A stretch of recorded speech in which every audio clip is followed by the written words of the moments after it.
ওয়েলেছ Assam YouTube চেনেলত আপোনালোকক আন্তৰিক শুভেচ্ছা জ্ঞাপন কৰিছোঁ। মৰমৰ প্ৰিয় ছাত্ৰ ছাত্ৰীসকল, আপোনালোক সকলোৰ কাৰণে আজি আৰু এটা গুৰুত্বপূৰ্ণ ভিডিঅ' লৈ আহিছোঁ। যোৱাকালি বাজেটত নিযুত মইনা স্কিমৰ অন্তৰ্গত যিবিলাকে নিযুত মইনা আঁচনিৰ অন্তৰ্গত ছাত্ৰীসকলে পইচা পাই আছিল, তেওঁলোকৰ কাৰণে এটা সুখবৰ। নিযুত মইনা স্কিমৰ ওপৰত মুখ্যমন্ত্ৰী মহোদয়ে যোৱাকালি বাজেটৰ সময়ত যিটো প্ৰেছ বাৰ্তা কৰিছিল, তাতে গুৰুত্বপূৰ্ণ এটা বিষয়ে জনাইছিল। চাওঁ মুখ্যমন্ত্ৰী মহোদয়ে সেই যেটো প্ৰেছ বাৰ্তা কৰিছিল তাতে নিযুত মইনাৰ বিষয়ে কি কৈছিল আপোনালোকক শুনাব বিচাৰিছো এই ভিডিঅ'ৰ জৰিয়তে।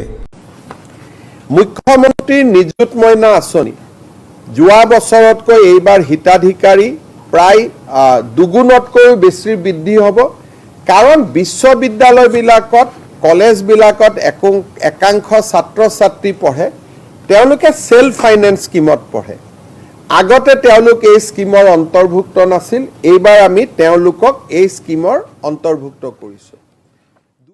সম্পূৰ্ণ ভিডিঅ'টো চোৱাৰ বাবে ধন্যবাদ। ওয়েলেছ আসাম ইউটিউব চেনেলটো সাবস্ক্ৰাইব কৰি ৰাখিব নতুন নতুন আপডেট পাবৰ কাৰণে।